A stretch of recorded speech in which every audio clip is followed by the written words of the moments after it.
Assalamualaikum warahmatullahi wabarakatuh. Sobat 62, pemirsa PT TV Bumi Ayu sekalian. Pada kesempatan kali ini saya akan mencoba untuk memperbanyak bahan bonsai, dimana di sini yang akan saya lakukan adalah dengan cara stek pohon beringin yang keberadaannya di sekitar kita sudah semakin jarang dan sulit juga untuk menemukan bahan bonsai tersebut. Oke, langsung saja kita ke TKP.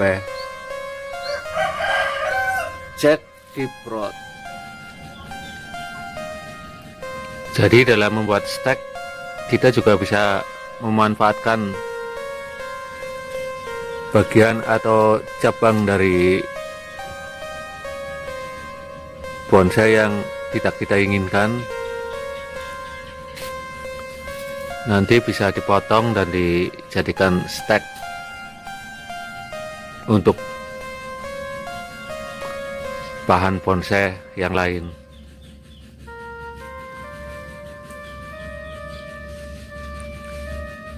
Pengalaman saya dalam memilih stek yaitu yang prosentase jadinya lebih besar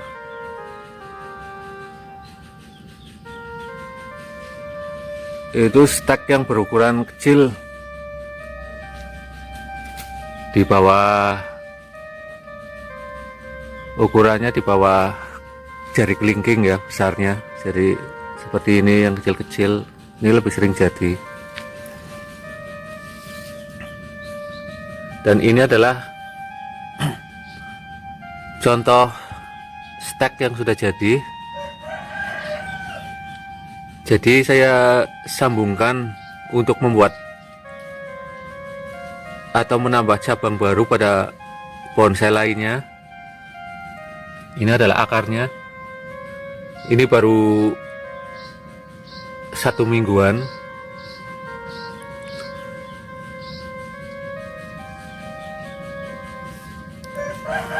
Jadi kedua dari bagian bonsai beringin ini saya lukai dan saya tempel, terus saya ikat dengan tali rafia dengan kencang, karena calon bonsai ini terlalu tinggi dan tidak mempunyai cabang yang rendah, jadi kesannya terlalu kurus.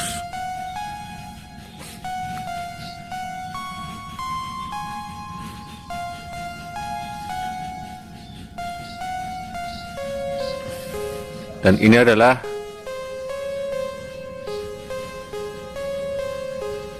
cabang yang nanti akan saya potong dan saya bikin stek. Oke, langsung saja. Sobat sekalian, inilah dahan beringin yang tadi saya potong untuk saya jadikan stek. Jadi sebaiknya bagian bawahnya dipotong agak meruncing dan pada kulitnya harus benar-benar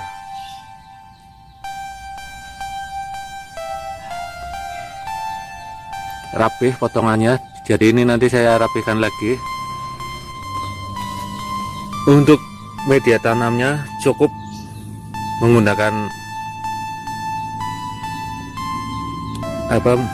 pot atau bisa ember atau apalah seadanya. Tidak usah terlalu besar atau terlalu luas, sebab fungsi utamanya hanya untuk menumbuhkan akar. Nanti kalau stek sudah tumbuh dengan baik dan akarnya sudah kuat, bisa dipindahkan ke pot yang lebih besar atau luas, atau bisa juga di ground di tanah biasa untuk pembesaran.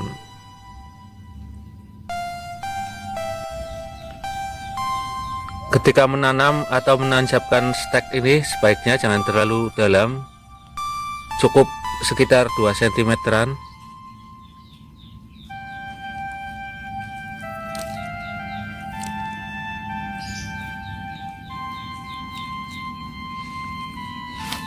Dan usahakan sekali tanam langsung jadi tidak usah dipindah-pindah lagi atau digerak-gerakan lagi. Jadi yang sudah ditanam sebelum akar tumbuh jangan dicabut-cabut atau dipindah-pindah. Jadi untuk menghindari stek dari bahan bonsai ini mengalami stres. Nah, yang perlu diperhatikan setelah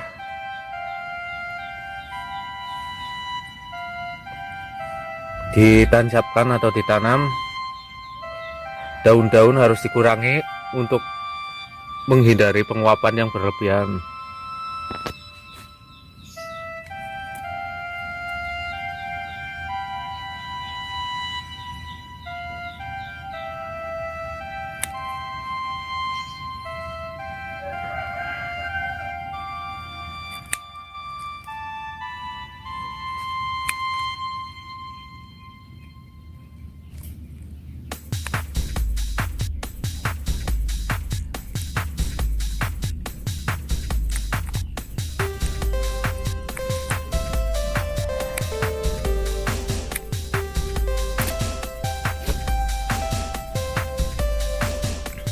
Langkah selanjutnya setelah dilakukan pengurangan daun, yaitu meletakkan stek di tempat yang teduh. Bisa diletakkan di bawah pohon yang rindang atau di tempat yang teduh, misalnya di belakang rumah dan sebagainya. Nah, ini untuk stek yang lebih besar, saya lakukan penyungkupan dan plastik untuk menghindari penguapan, karena stek ini ukurannya besar, hampir sebesar ibu jari kaki. Perlakuannya beda dengan stek yang kecil. Kalau stek yang ini tidak perlu disungkup, asal ditempatkan di tempat yang teduh dan cukup air, biasanya akan tumbuh dengan baik. Prosentase keberhasilan dari stek yang kecil ini hampir 90%. Ini adalah contoh stek beringin yang sudah berusia 2 bulanan, sudah tumbuh akar dan sudah mulai bersemi. Ini medianya cukup dengan karung beras. Nanti kalau perakarannya sudah kuat, baru saya pindah ke pot yang lebih besar atau saya ground dulu untuk mengejar pertumbuhan batang. Kalau yang ini adalah hasil dari mencangkok.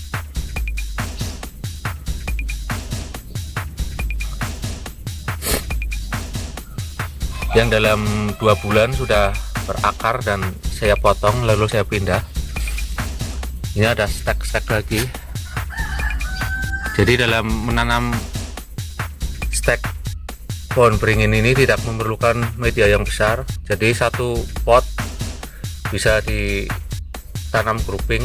Nanti kalau sudah tumbuh akar dengan baik bisa dipindahkan ke media lainnya yang lebih layak.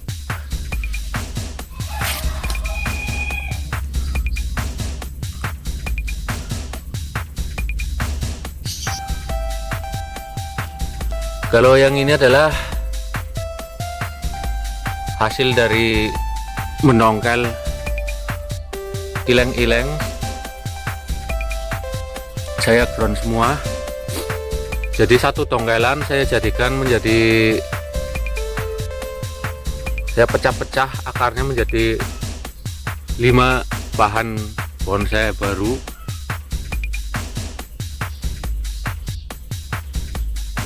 Hal ini untuk menjaga kelestarian pohon ileng-ileng di alam liarnya. Jadi tidak perlu saya mendongkel semua pohon ileng-ileng, cukup satu pohon saya pecah-pecah, karena tanaman ileng-ileng ini sangat mudah untuk tumbuh. Jadi bagian akarnya saja bisa tumbuh. Ini nanti juga kalau sudah besar akan saya pecah-pecah lagi menjadi beberapa pohon baru, karena ini pertumbuhannya sudah menyebar di akar-akarnya, nanti potong bisa jadi individu. Adapun manfaat lain dengan sistem stek ini yaitu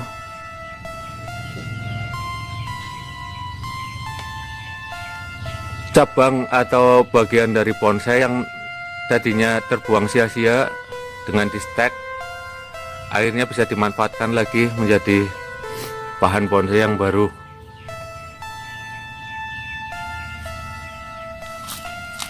Seperti potongan ini saya berhasil jadikan stek.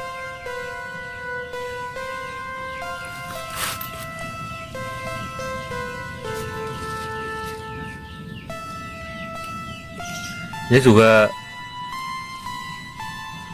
stek hasil dari pohon cabang bonsai yang tadinya tidak saya inginkan, saya buang terus saya jadikan stek, dan ini sudah tumbuh akar,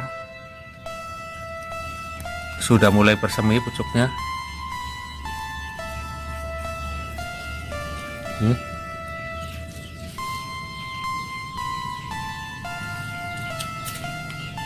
Sedangkan untuk pohon asam Jawa sejauh ini belum bisa dijadikan stek,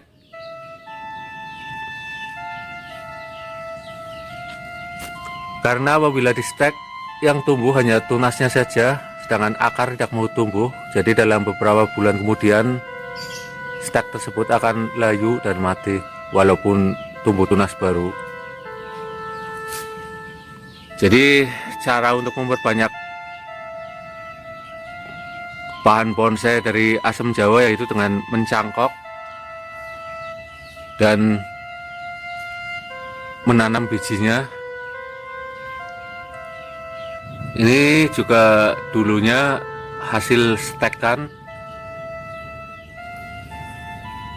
makanya akarnya cukup banyak dan melingkar.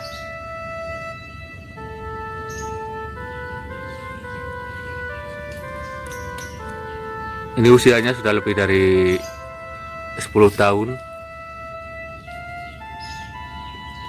Hasil setekan dari pohon yang ini.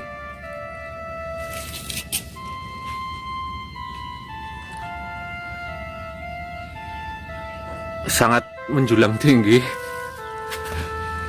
Tidak ada cabang ini, jadi saya manfaatkan stekan, saya tempel di sini. Mudah-mudahan mau nempel.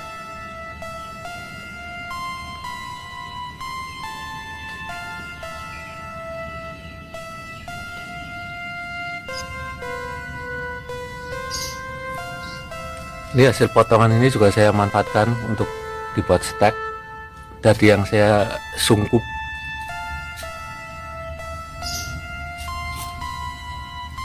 masuk ini.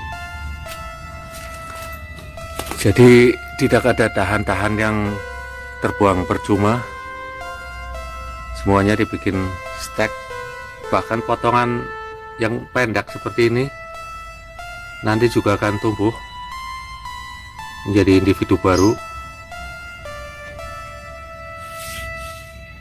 Ini stek yang saya tanam di dalam batok kelapa, juga sudah tumbuh daun dengan lebatnya.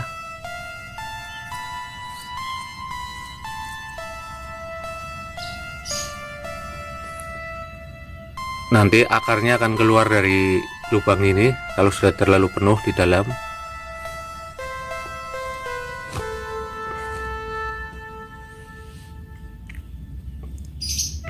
Ini juga hasil stek dari cabang-cabang bonsai yang tidak terpakai. Sobat DPT TV sekalian, demikian tadi